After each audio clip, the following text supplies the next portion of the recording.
Si la gloire, l'argent et l'admiration mondiale ne suffisent pas à protéger une personne, une question inconfortable se pose. Qu'est-ce qui décide alors vraiment de son destin? Derrière les projecteurs éblouissants, les images impeccables et les visages éternellement souriants se cachent des vérités qui grandissent en silence et rattrapent même les plus grandes icônes de leur temps. Ce sont des histoires qu'Hollywood a longtemps tenté de taire, des moments où l'éclat de la célébrité n'était plus assez puissant pour masquer la fragilité humaine. Et en tête de cette liste figure une légende que le monde croyait intouchable. Wayne Freddie Mercury. Sur scène, Freddie Mercury était la pure invincibilité. Sa voix transperçait les salles, sa présence faisait taire des stades entiers. Pour le public, il était la liberté, l'excès et le contrôle absolu. Personne ne pensait à la faiblesse quand il saisissait le microphone. Personne ne se doutait que derrière la couronne de la gloire, un compte à rebours invisible était déjà en marche.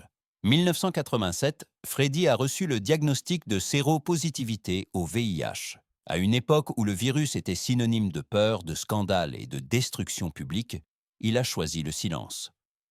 Non par honte, mais par contrôle. Tandis que les rumeurs grandissaient et que son corps s'affaiblissait visiblement, il a travaillé plus intensément que jamais. Il s'est retranché en studio et a enregistré de la musique comme s'il transformait des lettres d'adieu en mélodies. Des albums comme The Miracle et Innuendo sont devenus des héritages silencieux, pleins de force, d'ironie et de dignité. Ce n'est que le 23 novembre 1991 que Freddie a officiellement confirmé sa maladie. Moins de 24 heures plus tard, il est décédé des suites du sida. Pas de longues explications, pas d'effondrement public. Juste un dernier acte maîtrisé. Freddie Mercury n'a pas laissé le VIH déterminer son image artistique. Il a décidé lui-même comment le monde devait se souvenir de lui, comme une voix, comme une icône, comme une légende. 2. Magic Johnson. Pendant des années, Magic Johnson fut l'incarnation de la perfection physique. 5 championnats NBA avec les Los Angeles Lakers, un sourire plein de confiance et un talent qui semblait inépuisable. Pour l'Amérique, il était plus qu'un joueur de basketball. Il était le rêve américain vivant. En 1991, cette image s'est brisée brusquement. Lors d'un examen médical de routine, Magic a reçu un diagnostic qui, à l'époque, semblait être une condamnation à mort, séropositif au VIH. La nouvelle ne correspondait pas à la figure que le public s'était faite de lui. Un athlète de haut niveau, hétérosexuel, au sommet de sa carrière. Pour beaucoup, le virus était incompatible avec cette image. Quand Magic s'est présenté devant les caméras, il l'a fait sans drame, mais avec clarté. Il a annoncé son retrait immédiat du basketball professionnel, changeant ainsi radicalement la perception nationale du VIH. Le silence après sa déclaration fut plus assourdissant que n'importe quelle ovation qu'il ait jamais connue. Pourtant, son histoire ne s'est pas arrêtée là. Magic est revenu, a joué au match des étoiles de 1992, a remporté l'or olympique et est ensuite revenu sur les parquets de la NBA. Par sa seule présence, il a montré au monde qu'un résultat positif au test ne signifie pas automatiquement la fin. Magic Johnson est devenu non seulement un survivant, mais la preuve que la visibilité peut être plus forte que la peur. Sans grand discours, juste par le fait de continuer à vivre, il a commencé à ébranler des décennies de préjugés. 3. Rock Hudson. Pendant des décennies, Rock Hudson fut le visage parfait du Hollywood classique. Grand, attrayant, d'une masculinité irréprochable, il incarnait à l'écran l'amant et le héros idéal. Pour le public, il représentait la force, la normalité et la sécurité. Une image que les studios avaient soigneusement construite et protégée. Mais derrière cette façade, Hudson vivait avec un secret. Au début des années 1980, alors que le VIH était encore mal compris et fortement stigmatisé, son état de santé se dégradait visiblement.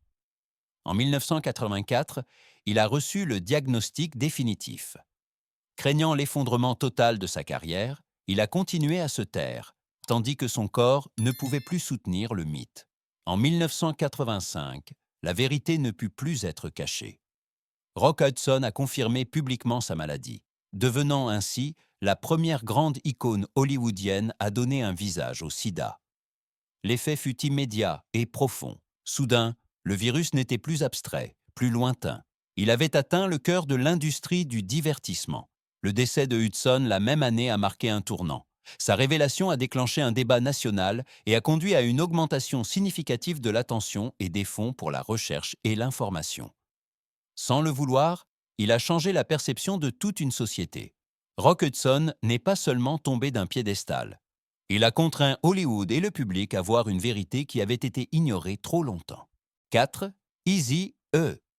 Eazy-E était considéré comme intouchable. En tant que cofondateur de NWA, il incarnait le pouvoir, le contrôle et une attitude intransigeante face au monde. Sa musique était agressive, directe et sans peur. Pour beaucoup, il semblait être quelqu'un que rien ni personne ne pouvait briser. Au début de 1995, son corps a cependant commencé à le trahir. Au départ, il a pris les symptômes pour bénins, mais la vérité était venue brutalement et sans avertissement. Le diagnostic était le sida. Selon ses propres dires, il avait été infecté par des rapports sexuels non protégés.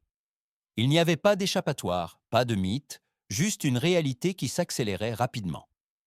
Le 16 mars 1995, Eazy-E a rendu publique sa maladie. 10 jours plus tard, il était mort. La chute de l'invincibilité apparente à la mort s'est produite en moins de 2 semaines. La rapidité de sa fin a choqué le monde de la musique et détruit l'illusion que la dureté seule pouvait protéger. Dans ces derniers jours, son ton a changé.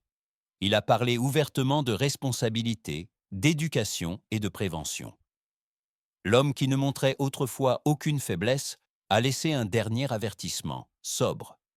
Sa mort est devenue un mémorial pour une génération qui croyait que l'absence de limite n'avait pas de conséquences. Eazy-E est mort jeune, puissant et bien trop tôt. Son héritage perdure, mais sa fin nous rappelle que même les voix les plus fortes peuvent s'éteindre en silence. 5. Greg Louganis. Greg Louganis était l'incarnation de la perfection sportive. Multiple champion olympique, précis dans les moindres détails, apparemment inébranlable. Chacun de ses plongeons semblait contrôlé, impeccable, exempt d'erreurs. Pour le monde, il était un symbole de santé et de discipline. Peu avant les Jeux olympiques de 1988, Louganis a cependant reçu un diagnostic qui aurait pu tout arrêter, séropositif au VIH. À une époque de panique et d'ignorance, la révélation ne signifiait pas du courage, mais l'exclusion. Greg a choisi le silence non par tromperie, mais par nécessité de survie. Pendant les Jeux, il y a eu un moment qui a semblé effrayant par la suite.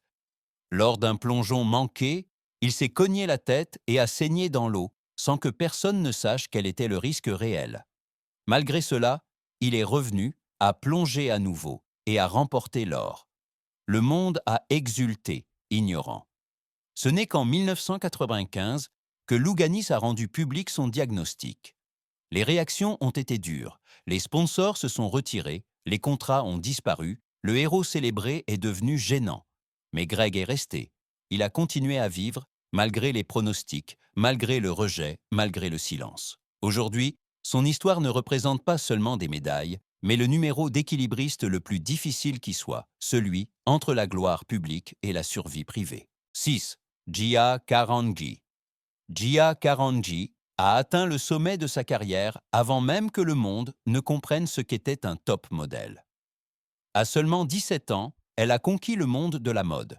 Sa beauté brute, son regard intense et son aura indomptable ont fait d'elle une icône d'une nouvelle ère. Magazines, podiums et designers la célébraient comme une révolution. Mais la gloire est venue vite et a disparu tout aussi vite. Au milieu du glamour et des nuits au Studio 54, Gia a perdu le contrôle. Les drogues sont d'abord devenues des compagnes, puis les maîtresses de son quotidien. Des rendez-vous ont été manqués, la confiance a été perdue et l'industrie qu'il avait créée s'est détournée d'elle. Au milieu des années 1980, Gia a été diagnostiquée séropositive au VIH. À ce moment-là, elle était déjà isolée, oubliée et physiquement affaiblie. Il n'y avait pas de grande publicité, pas de mécanisme de protection, pas de place pour la compassion.